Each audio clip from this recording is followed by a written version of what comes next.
రాజాం పట్టణానికి రైల్వే మార్గం ఏర్పాటు చేయాలని లోక్సభలో టీడీపీ ఎంపీ కలిశెట్టి అప్పలనాయుడు కోరారు. ఈ మార్గం ఆంధ్రప్రదేశ్, ఒడిశా రాష్ట్రాలకు ఉపయోగపడుతుందని తెలిపారు. ఇక్కడ రైల్వే లైన్ గురించి చాలా కాలంగా డిమాండ్ ఉందన్నారు. తమ అభ్యర్థనను పరిగణలోకి తీసుకుని రైల్వే లైన్ ఏర్పాటు చేయాలని కోరారు. భారతదేశ ప్రజాస్వామ్యానికి ప్రధాన భూమిక వహించిన పార్లమెంట్ భవనంలో వచ్చి మాట్లాడినందుకు అవకాశం కల్పించిన ఆంధ్రప్రదేశ్ ముఖ్యమంత్రి గవర్నర్ చంద్రబాబు నాయుడు గారు, మా నాయకులు లోకేష్ గారికి ప్రజాస్వామ్యానికి ధన్యవాదాలు తెలియజేసుకుంటూ, విజయనగరం పార్లమెంట్ పరిధిలో ఉన్న మా రాజాం పట్టణానికి ఎప్పటి నుంచి 25 ఏళ్ల నుంచి ఒక ప్రతిపాదన ఉంది, రైల్వే లైన్. ఆ రైల్వే లైన్ ఏర్పాటు చేయమని మీ ద్వారా మంత్రి వారికి కోరుకుంటున్నాను.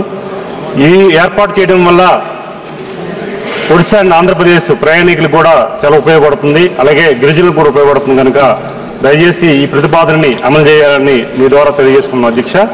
అలాగే ఈరోజు మా పార్లమెంట్ పరిధిలో ఉన్న రైల్వే సమస్యల మీద ప్రత్యేకంగా దృష్టి పెట్టి గతంలో కూడా ఉత్తరాలు మేము పంపించాం.